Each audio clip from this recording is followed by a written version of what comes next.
They say blood is thicker than water, but they never mention how blood can poison you from the inside out, drop by drop, until you're drowning in your own family's venom.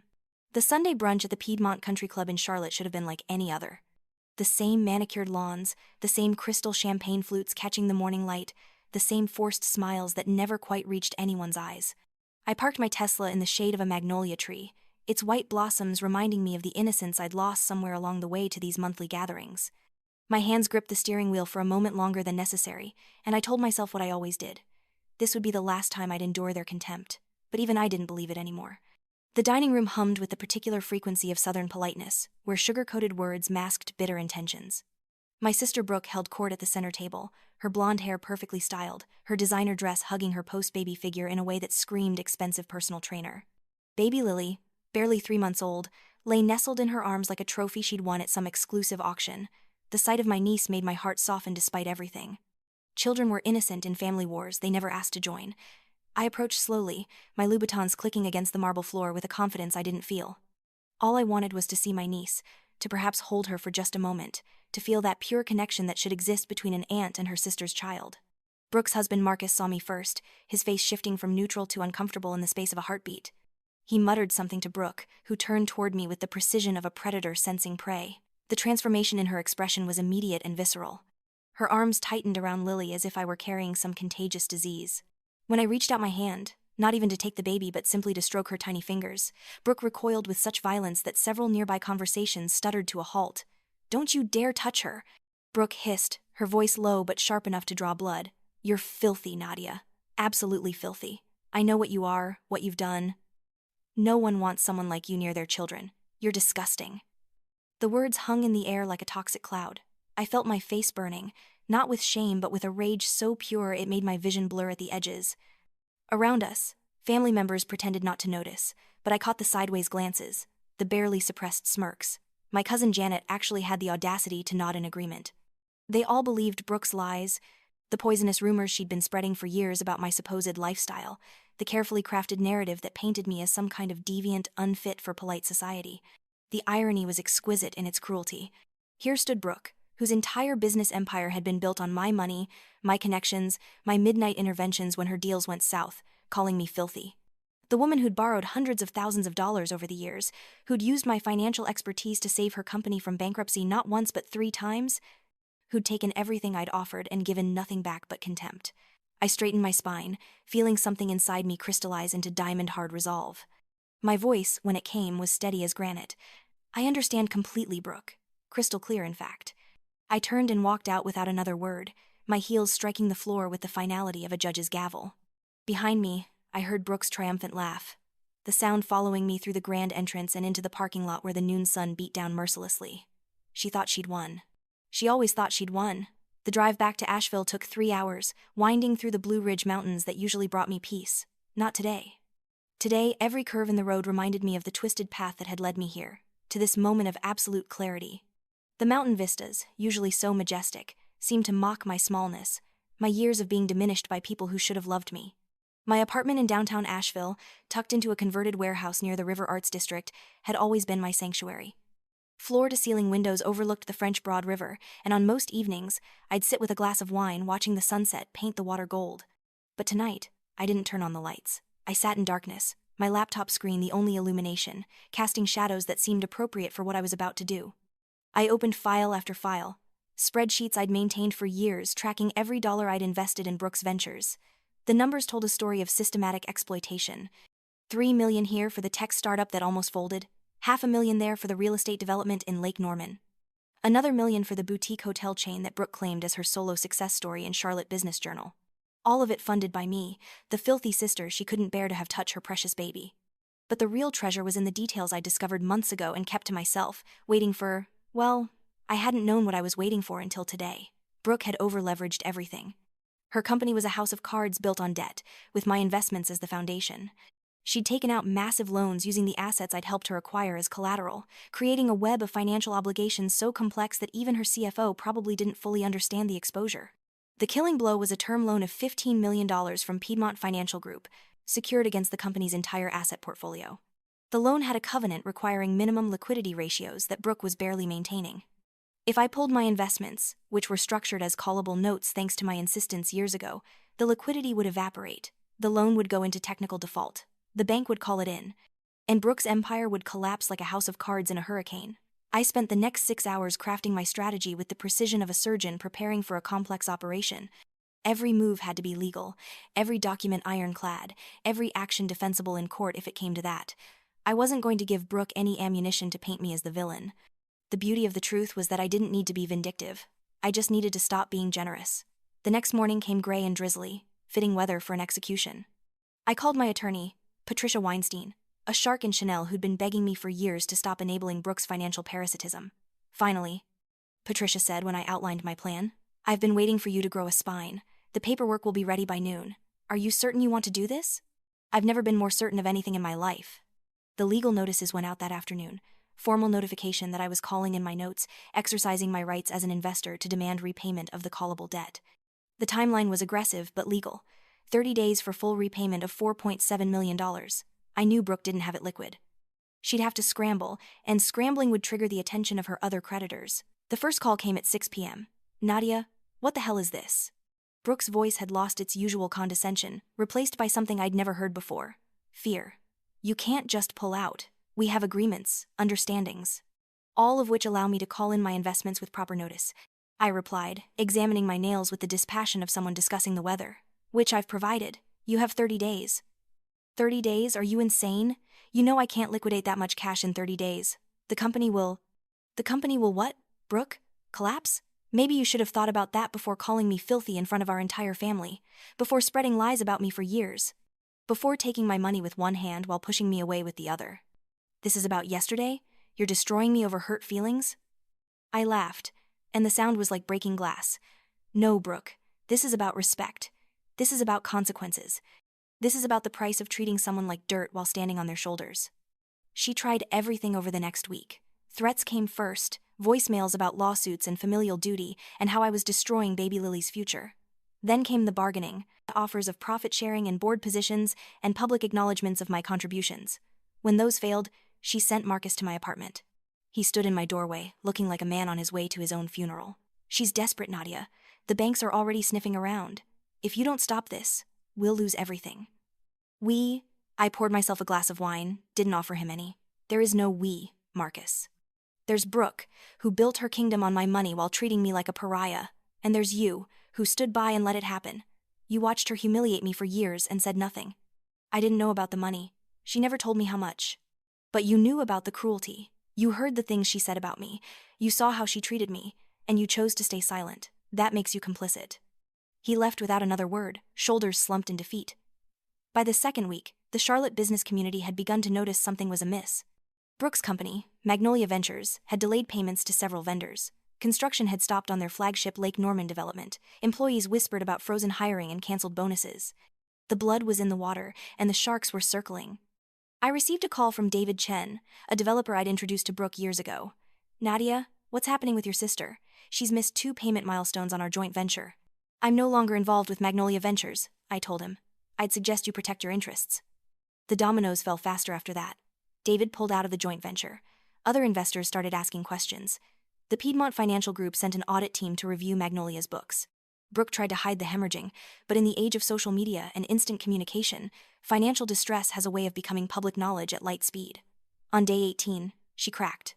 I was working from my favorite coffee shop in West Asheville, a quirky place called Battle Cat that served cortados in handmade ceramic cups, when Brooke burst through the door like a hurricane in Hermes.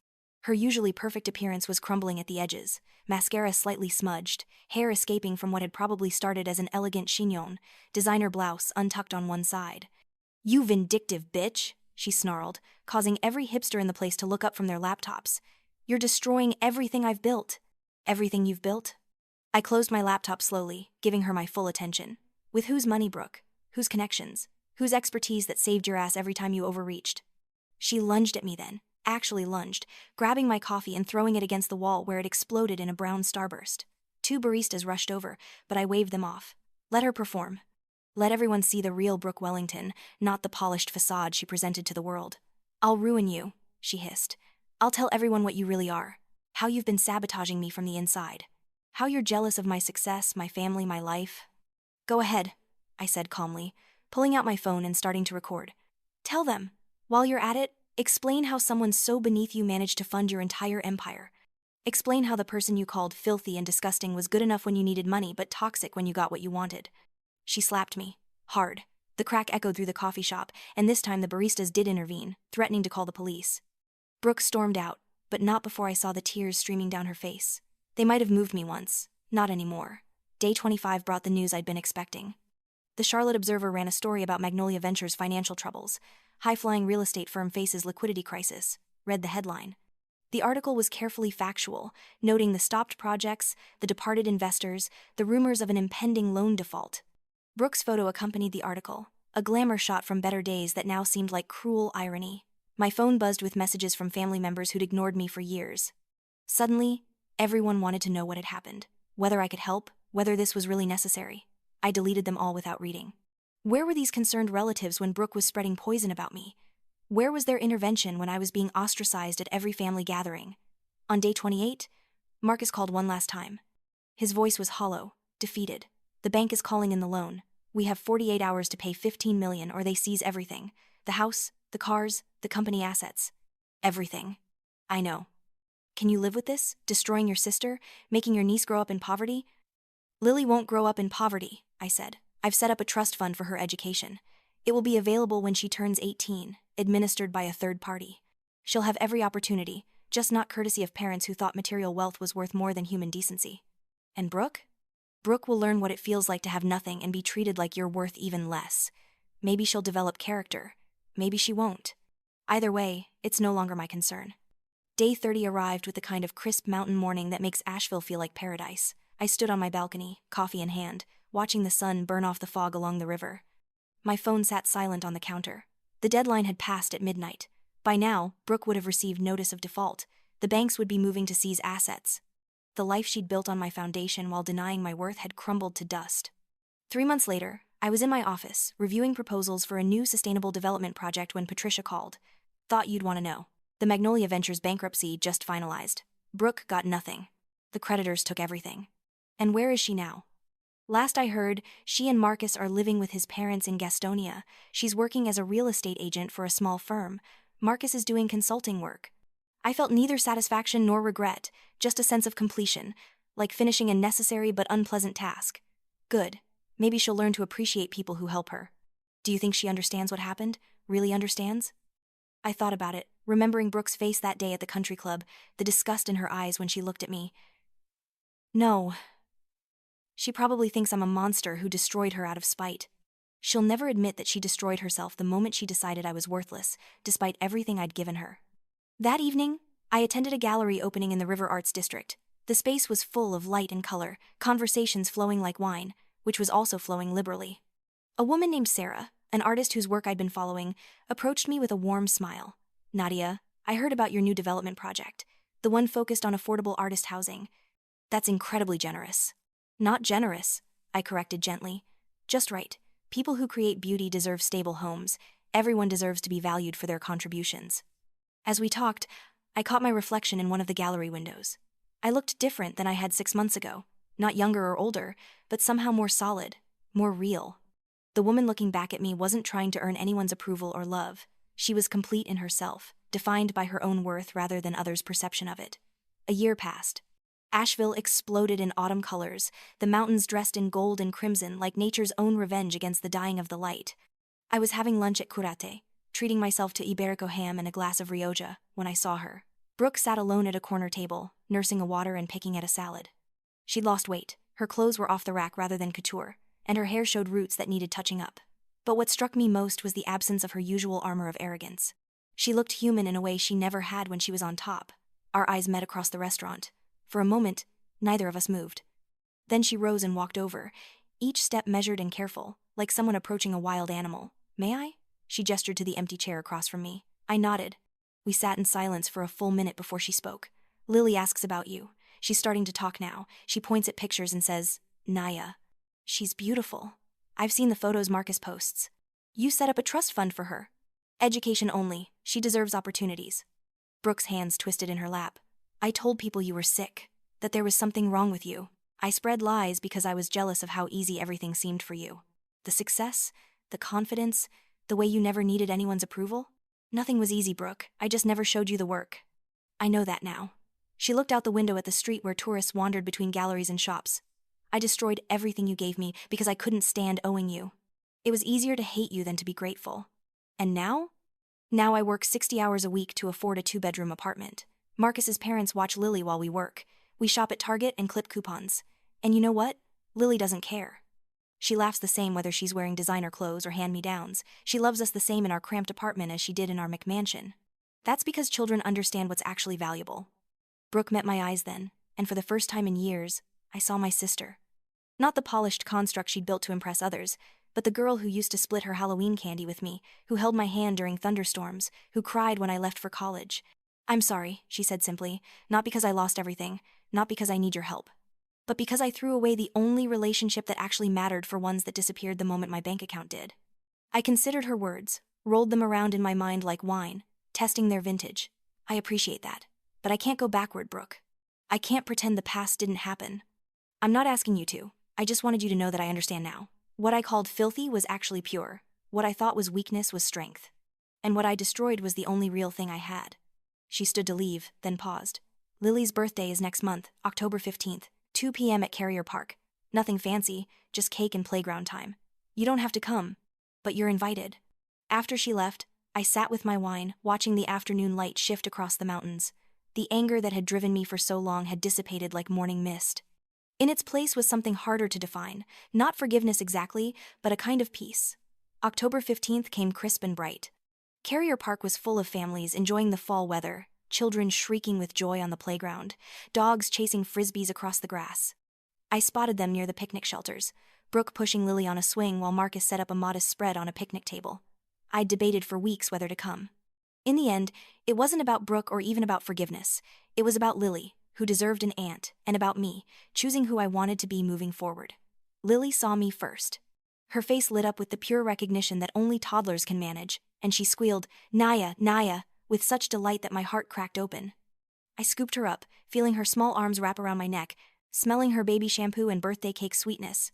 "Hello, beautiful girl," I whispered. Brooke watched from a distance, not approaching, giving me this moment. When our eyes met over Lily's head, she nodded once, not a reconciliation, but an acknowledgement.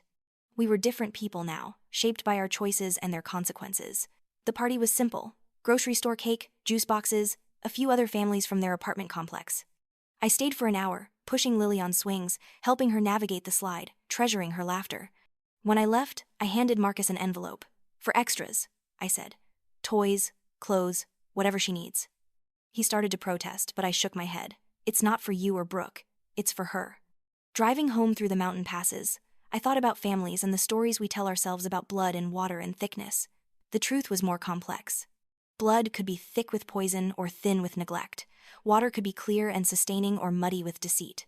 What mattered wasn't the metaphor, but the choice, what you allowed into your life and what you filtered out. My phone rang as I pulled into my parking space. It was Sarah, the artist from the gallery. "Hey, I know it's last minute, but there's a show opening tonight at the Wedge. Local artists, good cause, probably terrible wine. Wanna come? I'll be there in an hour." My apartment welcomed me with golden evening light streaming through the windows. I poured a glass of good wine, the kind I could afford because I no longer subsidized someone else's dreams at the expense of my own worth. The river below caught the sunset, turning into a ribbon of fire threading through the city. I thought about Brooke, returning to her small apartment with her small life, rich only in the lesson that money without respect is just paper and metal. I thought about Lily, who would grow up knowing her aunt as someone who appeared for birthdays and holidays, a loving but careful presence. I thought about myself, no longer defined by what I gave others but by what I built for myself. The gallery that night was packed with people who valued creativity over credentials, passion over pedigree. Sarah introduced me to artists and writers, musicians and makers, people who understood that worth wasn't measured in bank accounts or blood relations but in the authentic connections we chose to nurture. Someone asked me what I did, and for the first time in years I didn't mention my family or my past role as financial savior.